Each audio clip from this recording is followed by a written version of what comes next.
Hi, this is Unit 4 in Chem 25, and this unit is going to be called enolates, and we're going to compare and contrast how this chemistry is different from the last two units.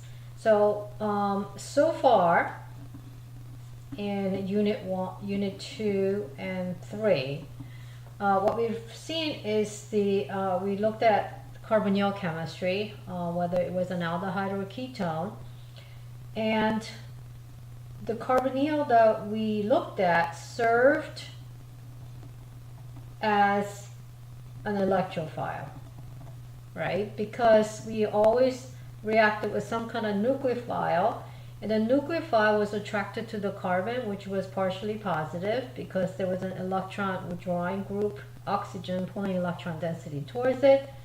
So the nucleophile was attracted to this carbon, so it attacked it and broke open the C-O. So you made a bond between the nucleophile and the carbon of the carbonyl. And then from here, if there was a good leaving group here, as in Unit 3, then you had an acyl substitution reaction.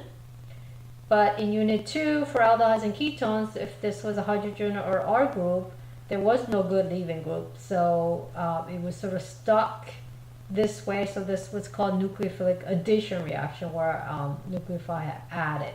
All right. So now how is Unit 4 going to be different? We're going to flip this. In other words, instead of the carbonyl serving as an electrophile, now we're going to have the carbonyl serve as nucleophile. All right, now how are we going to do that? There is a requirement for the carbonyl group to be able to serve as a nucleophile, and that is that it must have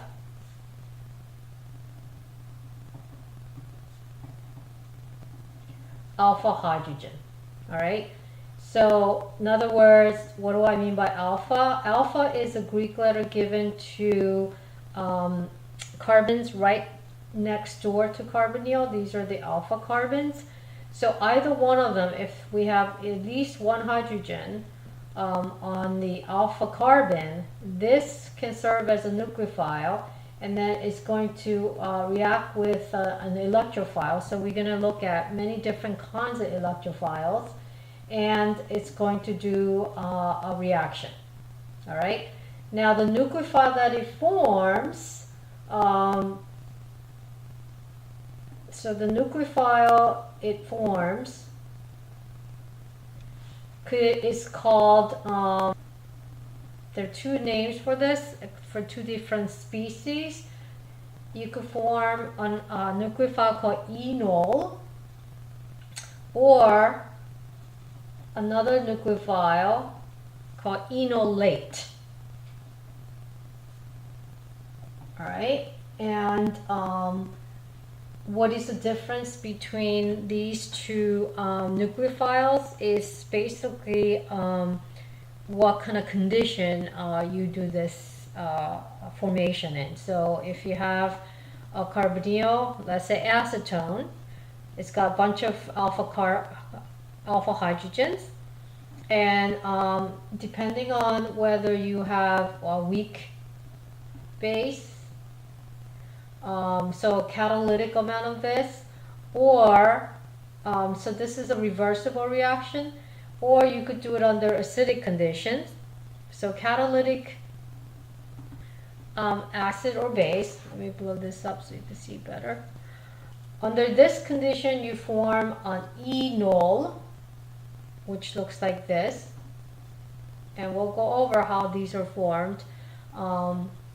So this is an intermediate, and it's going back and forth, but this intermediate is what is going to act as a nucleophile,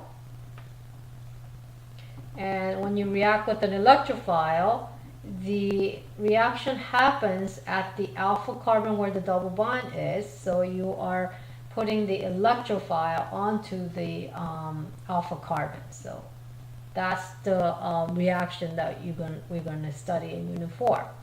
Now, if we don't want this reversible condition, and we want to react with a strong base and make something that is called enolate.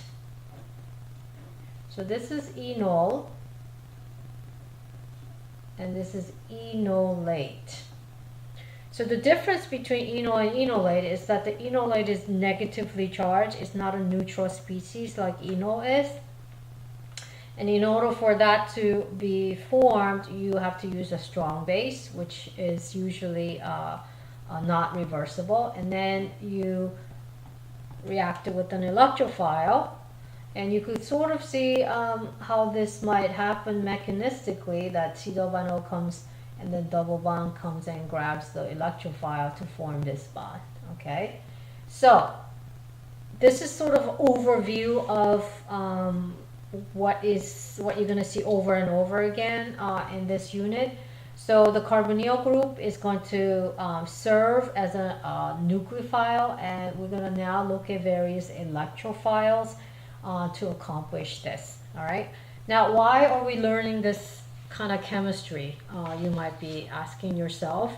Well, enols and enolates are actually very prevalent in biochemistry and in nature. So I just put one example of where you might see enol type of compound, and this is an example of part of a glucose metabolism. So here's the glucose. This is in a TCA cycle or Krebs cycle. You don't have to memorize any of this. I'm just showing it as an example. So what happens in your body when you eat is that you metabolize your food, and all these big sugar molecules are broken down to individual monomers called glucose, and then the glucose further metabolized in a Krebs cycle. And so this is an example of a steps in which you would see enol type of intermediate. So what happens to glucose is 6 carbon long, as you know. So it gets broken down via many steps into 2 of the 3 carbon molecules called DHAP and GAP. So it's basically cut in half. This 6 carbon glucose is cut in half, all right, through many reactions. Now DHAP is not processed, so this has to be converted to GAP in order for it to further go along in the glycolysis stage. All right, so this conversion right here, the intermediate that you see, that's the whole point of showing you this. Notice this is a enol intermediate. Notice the C double bond C, and where it used to be the carbonyl. So you see the similarity in the enol intermediate that we looked at. So then through this enol intermediate, DHAP gets converted to GAP, which then goes through further transformation to go to pyruvate, and then pyruvate is further broken down to carbon dioxide and water eventually. All right, so and this is just one example, and you'll see later on another example of different kinds of reactions called Claisen. So that's why we're learning about this, because it is important. You'll see it in a lot of the enzyme mediated transformations in your biochemistry book. All right, so let's get back to this chemistry, in which basically the requirement that you must have alpha hydrogen next to a carbonyl in order for this chemistry to work. Let's look at that in detail. Okay, why is the alpha hydrogen so important? All right, so let's tackle that in the next page.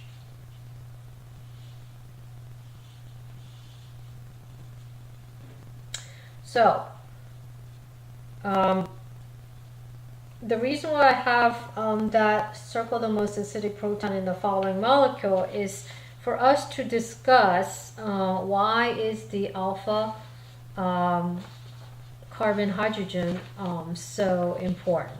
All right, so if you take a look at a long molecule like this, and I ask you to circle the most acidic proton in the following molecule, even though there are all these hydrogens, the alpha carbon hydrogens, so these and these are the more acidic proton, and these over here are not acidic.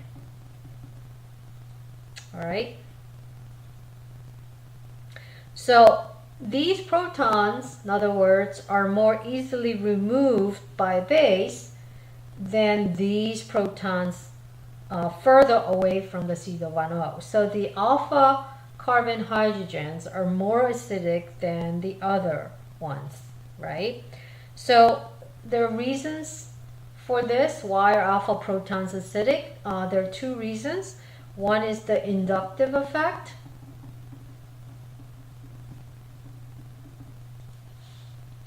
And all that is saying is that the because of the carbon bonded next to it is partially positive because of the oxygen being pulling the electron density, it's feeling that through the single bond. So it's like having an electron withdrawing group next to it when you're talking about alpha carbon hydrogens, whereas these guys are too far to feel that effect. All right, and then the second effect is basically resonance effect.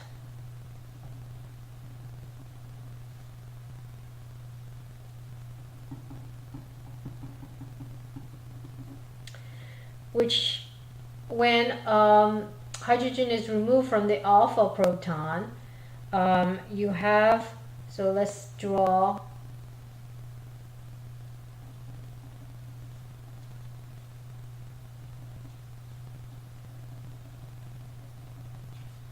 so let's say you have a base and you remove either this proton or this proton, and you put a negative charge.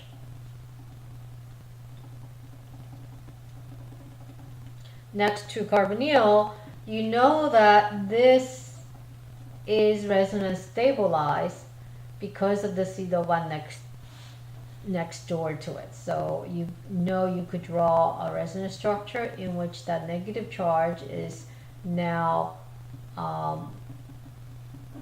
stabilized by sharing the electron density with the oxygen in this resonance structure, right? So the negative charge is delocalized between the carbon and the electronegative oxygen, and this delocalization stabilizes the enolate ion, therefore it favors its formation. All right, so I'm going to stop here because I'm going to run out of time in a couple of seconds, but I'll come back to this and look at other alpha protons that exist and try to figure out which of these are more acidic than the other.